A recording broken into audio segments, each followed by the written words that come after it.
लिंगमर्थ ही पुरुषम शिवम गमयतीत्यदः शिवशक्त्योश्च चिह्नस्य मेलनम लिंग मुच्यते।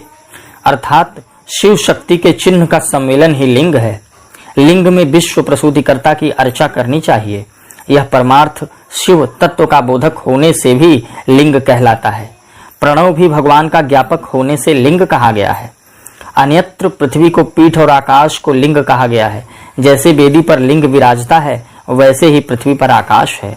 लिंग को परमानंद का कारण माना गया है क्योंकि इससे ज्योति एवं प्रणव की उत्पत्ति हुई है। आप सभी मित्रों को मेरा सादर नमस्कार। आज हम लोग इस कथा के माध्यम से शिवलिंग की उत्पत्ति कथा सुनेंगे। शिव पुराण में और लिंग पुराण में इसका वर्णन क्या है इस बारे में जानेंगे।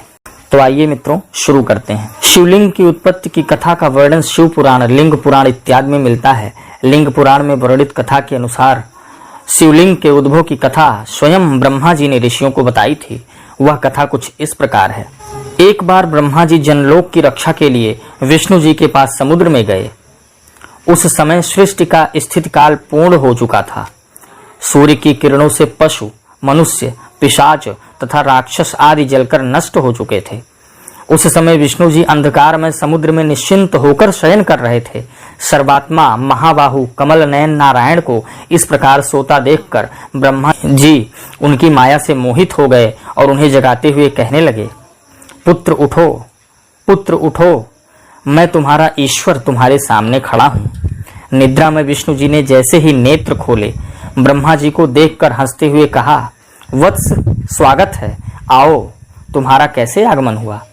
अपने लिए वत्स और तुम शब्दों का प्रयोग सुनकर ब्रह्मा जी को बहुत क्रोध आया और उन्होंने आवेश में बोला, जगत की रचना और संहार करने वाले मुझ अनादि पितामह परमेश्वर को तुम और वत्स कहने वाले तुम कौन हो। ब्रह्मा जी की बात सुनकर विष्णु ने कहा, देखो, संसार का कर्ता मैं हूँ तो तुम मुझ अव्यय शरीर से उत्पन्न हुए हो। मुझे आश्चर्य इस बात का है कि तुम अपने सृष्टा जगन्नाथ अच्युत विष्णु को किस प्रकार भूल गए। फिर थोड़ी देर बाद विष्णु जी ने कहा, यह दोष तुम्हारा नहीं है। मेरी माया प्रबल है और मोहिनी है। उसके प्रभाव से तुम भी बच नहीं सके हो। किंतु मेरे इस वचन को सत्य जानो कि मैं ही संसार का कर्ता और धर्ता हूँ। मैं परम ब्रह्म और परम तत्व हूँ। मैं ही परा ज्योति हूँ। इस संसार में तुम्हें जितने भी रूप देखने में आए हैं वे सबके सब मेरे हैं। विष्णु जी के ऐसा कहने पर और ब्रह्मा जी के इस प्रकार स्वीकार न किए जाने पर दोनों में वाक युद्ध हुआ और फिर दोनों में द्वंद्व युद्ध होने लगा। इस स्थिति में प्रलय का दृश्य उत्पन्न हो गया। इसी समय दोनों के विवाद की शांति के लिए तथा प्रबोधित करने के लिए इनके मध्य प्रलय कालीन सहस्त्रों अग्नियों के समान प्रज्वलित आदि मध्य अंत से रहित क्षय बुद्धि से विमुक्त अनुपम लिंग प्रकट हो गया। लिंग के प्रकट होने पर ब्रह्मा जी और विष्णु जी इसके प्रभाव से मोहित हो गए। तब विष्णु जी ने यह प्रस्ताव किया कि हम लोग इस लिंग की परीक्षा करते हैं। ब्रह्मा जी भी इसके लिए तैयार हो गए। विष्णु ने कहा, मैं इसकी गहराई की परीक्षा करता हूँ और तुम इसकी ऊंचाई की परीक्षा करो। ऐसा निश्चय होते हुए ही विष्णु ने नीले अंजन के सदृश पर्वत जैसा 10 योजन लंबा और 4 योजन चौड़ा, मेरु पर्वत के समान ऊंचा, तीखी दाढ़ों वाला, प्रलयकालीन सूर्य के समान धधकता हुआ, भयंकर युद्ध करने वाला अजेय वाराह का रूप धारण कर लिया। ब्रह्मा जी ने ऊंचाई का अनुमान लगाने के लिए हंस रूप धारण कर लिया। विष्णु जी लिंग का पता करने के लिए 1,000 वर्ष पर्यंत त्वरित गति से नीचे की ओर गए, किंतु उन्हें लिंग के मूल का पता नहीं चला।